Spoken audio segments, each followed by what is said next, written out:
في أن يتحمل مسؤولياته ويتخذ إجراءات صارمة لإنقاذ شعبنا الأريتري من براثن هذا النظام الدكتاتوري الحاكم في أسمرة.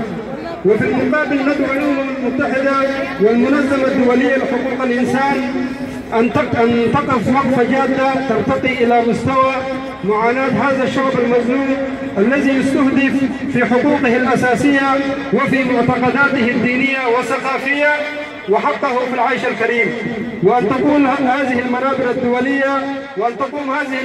الدولية بالضغط الكافي على الحكومة الأريترية للإفراج على جميع المعتقلين السياسيين وسجناء الضمير في أريتريا، بما في ذلك المحتجزين من معلمين وطلاب مدرسة الديانة الإسلامية في 31 أكتوبر من الشهر الماضي.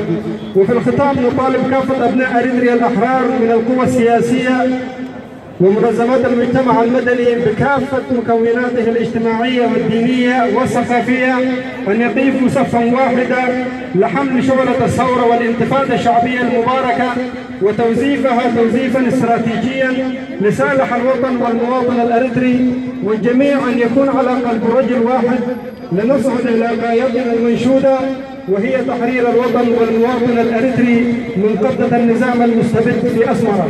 وإنها لثورة حتى النصر، وإنها لثورة حتى النصر، وإنها لثورة حتى النصر. اللجنة المنظمة للمظاهرة، شكرا. سلام.